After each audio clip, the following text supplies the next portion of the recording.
I just need some efficiencies because I have these windows to work and I have a kid that I am committed to parenting in a really present way. And so I need to just work smarter. Welcome to the Smart Gets Paid podcast with me, Leah Niederthal. I help women land higher paying clients in their independent consulting businesses, but I've never been a salesperson. My background is in corporate marketing, and when I started my first consulting business, I learned pretty quickly that it's about 1,000 times harder to sell your own stuff than it is to sell someone else's. So I taught myself how to do it, and I created the sales approach that I now share with my clients so they can feel more comfortable in the sales process, get more of the right clients, and get paid way more for every client contract. So whether your client contracts are $5,000, $100,000, or more, if you want to work with more of the clients you love, do more of the work you love, and get paid more than you ever thought you could, then you're in the right place. Let's do it together. Thanks for tuning in, and don't forget to rate, review, and share. Hey there. Thanks for joining me in this episode. I hope that wherever you are, wherever you're listening to this, I hope that you're having a good week, making some good progress on your business, and also taking some time for yourself. I'm feeling somewhat, relaxed or refreshed after this weekend. My sister and I went on a sister's trip to Montreal. I flew up there on Friday, and then my sister lives in Vermont, so she drove up and she met me. And we spent a couple days, eating. I mean, oh my God, we ate so well. This was my first time to Montreal, and I had no idea. The food is incredible. We got a massage and we did the steam room. We did a little shopping. At the end of the night, we just got into our beds and read silently. It was great. And I mean, my sister and I were both moms, we're both business owners. And, we have just that general level of responsibility that all of that entails. And I think a relaxing weekend to just hang out was just what she and I both needed. And, the last time we took a sister's trip, it was to Portland, Oregon.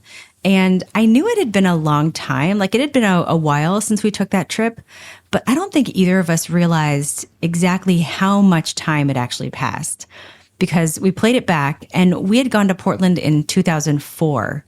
You guys, that is 20 years ago. That is way too much time to have passed between sisters trips. So we decided that this is going to be an annual thing, or at least every other year thing, because there is no reason to let that much time pass between sisters' vacations. So I hope you had a great weekend too, whether you were at home or somewhere else. And I hope that you also spent time with people you love. All right, so let's get into the episode, shall we? So early on in my business, I got an email from someone and the subject line was it started with, RE, it was a reply to something I had sent.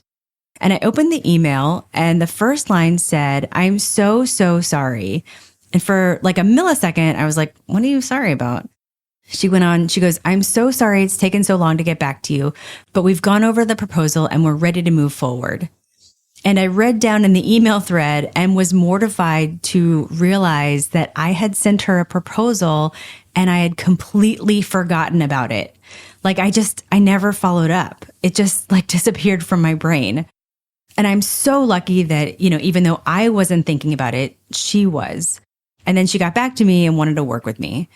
And I was lucky because I got that client by the skin of my teeth. And I realized that I really needed to get organized so that I can stay on top of things, stay on top of the clients I was talking to and where they were in the process and, who needed a follow-up or who needed to hear from me. And the thing is that I'm really an organized person in my life, and I love systems and tools and technology, but I think I was just going so fast and trying to do the things that I kind of forgot to be organized. And I was doing a lot of these things for the first time, or doing them for what felt like the first time because I was doing it a new way that time.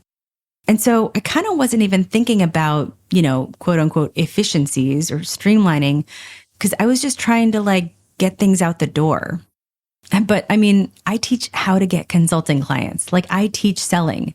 What does it look like for me to let a potential client fall through the cracks? And just for some icing on the cake, early in my consulting business, when I was doing all the things, how you're supposed to do right at the beginning of your business, just do all the projects that come your way. I even did some CRM implementations to help my clients get and stay organized in their marketing and in their sales activities. So after that, I decided that no matter how fast I was going, or no matter what I was doing, I needed to at least stay organized. And since then, I have been. And it's made my life so much easier. It's reduced my stress and nothing falls through the cracks. But I remember how, I guess scattered I felt, back before I got things together. And so I really feel for my client who I'm talking to in this episode, who's feeling like she just needs to get herself organized. She has potential clients, like she has these organizations coming to her to work with her. But the problem is she just feels so scattered in trying to talk to all of them and trying to lead the sales process and help them say yes.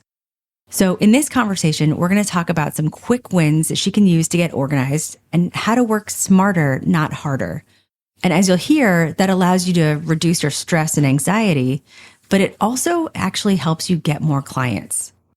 So I want to send a huge thank you to this client for allowing me to share this conversation with you. Take a listen, and at the end, I'll come back and share a lesson you can apply to your business. I'm super excited to have this call with you. Me too. I've been really looking forward to it. It has been so awesome to dig into the resources. I am loving it. I'm loving it so much. Amazing. What do you like? What do you love? Tell me about it.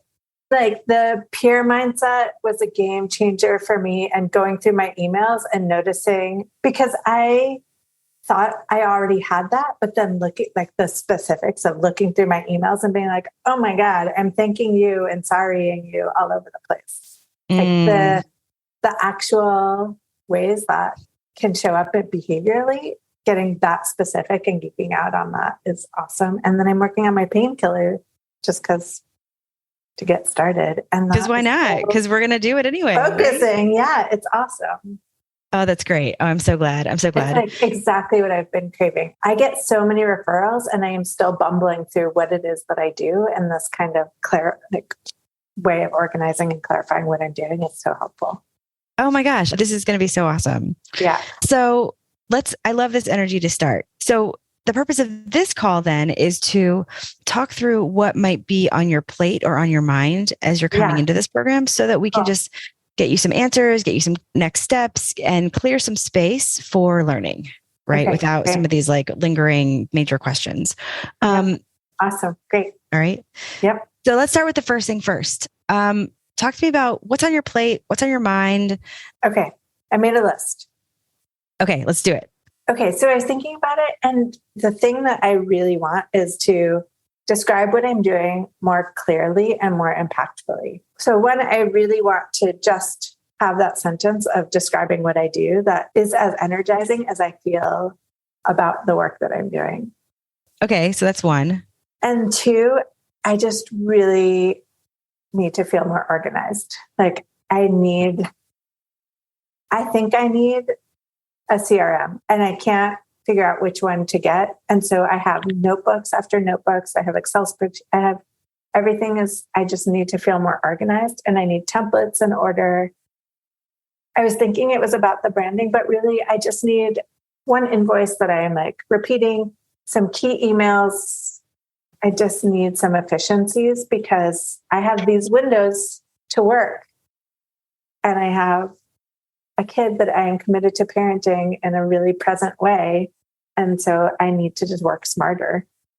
And you wanted to keep your afternoons. Is that right? You wanted to keep your afternoons free for your after child? 3. Yeah. There are some evenings that I can work, and it's negotiable with my partner. We can work things out. But right now I just feel like I'm scrambling all the time and I'm spending time, just on looking up the contact information for this person, which is in this email, and this one is in this old Excel spreadsheet, and this is in LinkedIn. And and then the other thing that stresses me out is LinkedIn. I just don't know how to do LinkedIn. I don't even care about posting. I just need my profile to be something I'm a little more proud of. And that's tied to how do I talk about what I'm doing? So those are the 3. Okay. Talk about what I'm doing, some systems, and LinkedIn. are my Yes. top 3. And all of those things are so connected because we're going to get into the sales process and the conversations and all that. But winning a new client or a new contract or gig or what have you starts with how they think about you before they even get on the phone. Totally. Exactly. Right? And I'm getting referrals and people are excited about me. I don't have a good follow-up. I just don't follow up on so many people. Like, why? it's there. I trust it's there, but I just... Why? Yeah. Why do you think you're not doing that? I just don't fit it in. I'm like so focused on the gig at hand. And I don't know. I write every email from scratch. So I'm trying to tailor what I say I do to each person that reaches out. I mean, I'll follow up, but then when they don't follow up again, I lose track of them. And then I remember, oh, I should follow up with that person. Or there was this one really strong referral. They talked to me as if it was a done deal. I actually gave them so much. They kept wanting me to revise my proposal based on conversations they would have with their board and the conversations they would have with their staff to make it more. I was on the phone with the chair of their board over the weekend. And then they fucking went with somebody else. That's so frustrating. I know that they love me. I know they liked what I'm putting out. But the other piece is that I'm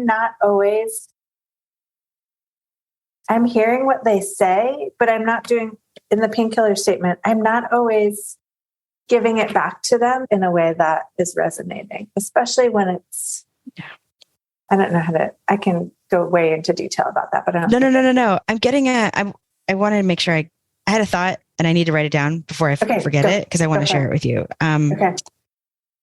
Like all these things I want to make sure I share. Okay. That is really frustrating, but it's also such a clear illustration of referrals are not a sure thing. No. A lot of people think they are. I learned a lot. Yeah. Yeah. A lot of people think they are. I don't need to learn how to sell because they get referrals, but not every referral is a yes. Right. Totally. It's more likely that they will say yes, but it's certainly not a done deal. Totally. And when you think about a process like that, like what happened with this one that came in super hot, or, it's not even coming in hot. They were very warm to you, right? So warm. And their relationship to the person that referred me was so strong. There was a lot of trust there. Yeah, totally. So it was, they came in hot for sure. Yeah. And then what we have to do is look at how do you lead this process? Yeah. Because I think it's also what I'm hearing is they led the process. They did lead the process. Totally. Right. And they were very much in charge. A little dog jumping and responding. Totally. And one thing you're going to hear me say over and over and over is that we're always teaching our clients how to think about us. Yes. And so when it becomes can you revise the proposal the third time? Can you talk to our board over the weekend? Can you take this thing out or can you do this thing? And you feel like you are that little dog jumping through hoops. Yeah. You have accidentally taught them how to think about you. Yeah. Yes. As opposed to what we'll get to through our work together is this is how the process goes, right? Yeah, of course, there will be things that come up, revisions, new and people who are brought into the sales process, but you'll have a lot more tools to stay in a position of authority. Yeah. All right, cool. What are my marching orders? I know. What are your marching orders? We'll get to that in a second. I also do want to talk about the CRM organizing thing. Okay. So it feels like you're looking in different places. You're recreating the wheel every time. That's the gist? Yes. Just all my stuff is in different places.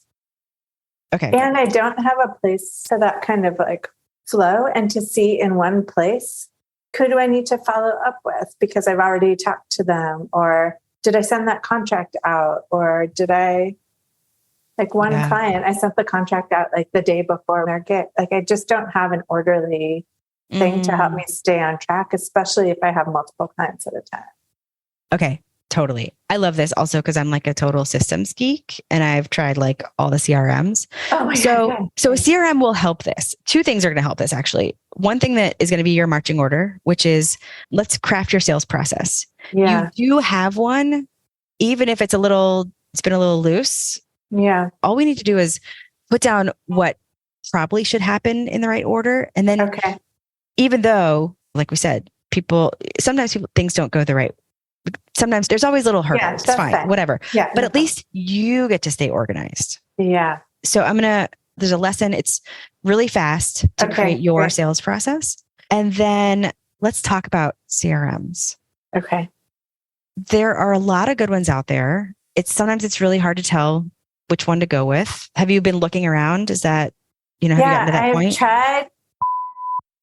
I just get stuck on, I can't remember because it's been a couple of weeks now, but my clients are organizations and then people in organizations, and they make you, one of the ways that they have you describe your client doesn't work for me. And for some reason, it keeps being a rub. Yeah. I know I'm going to have to do a workaround with any one that I pick. There's not going to be a perfect one, but for some reason that keeps being a hiccup for me. Yeah. There are a lot of good things about, and I know a lot of clients who, particularly those who do coaching, find a lot of value in it, but I don't know that it's exactly the right one for you and the type of sales process you're leading, the way that people say yes. Yeah. And I mean, it sort of assumes that the person who you're interacting with is also the person who can sign and pay with like a credit card. Oh, that's helpful. That is rarely the case. Right. They're not paying for that on a credit card. Right. No, totally. Yeah. So something didn't feel right about it. But for you also, I would consider a CRM that sits on top of, I'm assuming you're using Gmail right now or G Suite. Okay. Yep. That sits on top of that. So there are like sort of native to that. Because what you don't want, like anything that sits on top of email, like where the emails automatically are visible inside the CRM. What you don't want is some of them make you like forward an email into the CRM. I don't want to do that. I don't want to copy paste. I don't want to forward. Yeah. So there are a few good options there. So yeah, I think a CRM will help you. Okay. And really, so I once wrote a guide. This is like one of my very first like downloadable guides, which nobody downloaded, but I was proud of it. It was like how to choose a CRM. Yes. I will send it to you. You'll see all my old branding. It's different company name. But the one point I make in there is that a lot of these CRMs are actually the same. Okay. And so you should go with the one that is prettiest and you like using. Yeah. Because you have to look at it. It matters to me. I know. It matters to me. Right? It's like if the best CRM out there, quote unquote best, is ugly and not user friendly and works the way your brain works, then you won't use it. That's why I'm like, start with where you are. Start with something that lives inside Gmail. Okay, great. Or rather, not lives inside, but also as an option, sits on top of Gmail. Yep. So then let's talk CRM. And then I want to share one other like tip for you. Okay. So once and I want to connect with you before you do this. So it's not like I'm sending you all this information right now and like you just go off and I never want to see it again. These are great questions for coaching calls. These are great questions as you start to put this together. Great questions to post in the Ask channel. So there's help. But the thing about a CRM is most people the way CRMs tell you to start using the CRM and get it set up is actually backwards. And it's very confusing.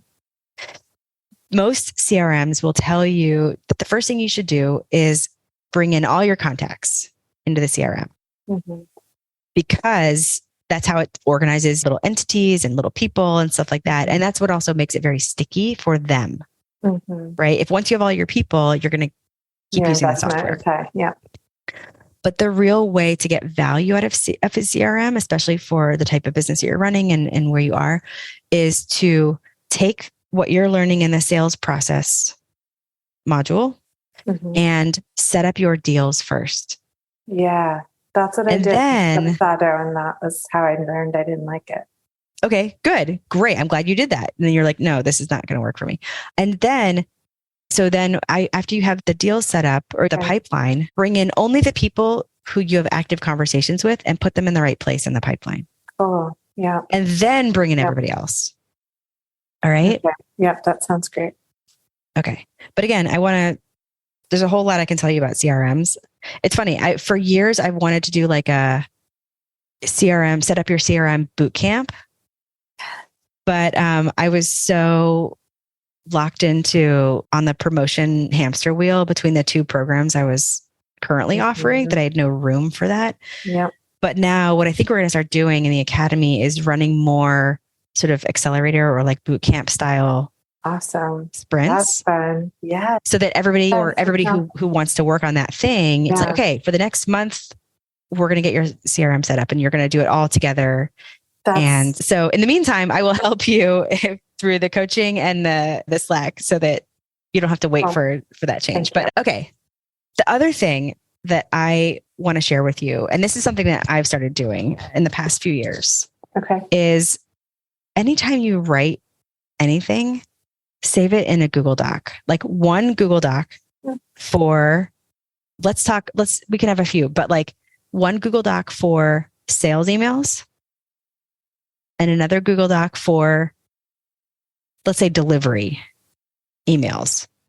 I'm saying delivery as in like when you actually do the work. Okay. You could call it. And they're all in one doc for these two different. Yeah. Yes. For these two use cases. And I can just go to them. I'm going to show you how mine are organized. Yeah. It is awesome. I'm going to share my screen real quick. So I have these. I'm going to have more than you need, but emails for Academy member operations, emails for one-on-one coaching, emails for sales process. I'll show you. This is Academy member ops. We just wrote this email, right? You just got this email yesterday. Yeah. We had to make a schedule change. I wrote it in here and Cass took it and sent it, but I never have to write it again. The next time we have to reschedule something, I'll have this as a template. Totally. Yeah. Great. Same thing with like even the leaves. I rewrite my leaves all the time. Totally. So this is like delivery stuff. This would be a similar delivery thing. After the contract is signed, they get this email. When their coaching hub is ready, this one. Yeah. This is really cool. This is great. This is awesome. And then just bookmark these. So it's just a little bit of a habit change around behavior change around, instead of writing an email in an email, write it in the where it lives, then bring it into your email. Yeah, that's awesome. Yeah, great. And the last thing I want to just offer on this is this shift actually started a few years ago when Cass joined my team, and she got us thinking about playbooks, like the things that you do. It's almost like adopt like a playbook mindset. So when you have an engagement, what things always happen? I've been desperate for that. Like emails to send or documents or whatever. This can become a playbook for you. Totally. Yes. Yeah. All right. How do you feel? Better, worse, the same? Great. I feel good. This is awesome. Super good. I think this is going to change things for you. All right. I loved that conversation because, as you heard, I'm a total systems nerd. I actually added up the number of CRMs that I had either used myself or implemented for other people, and the total was 12 different CRM systems. And if you were listening to our conversation and you were like, what's a CRM?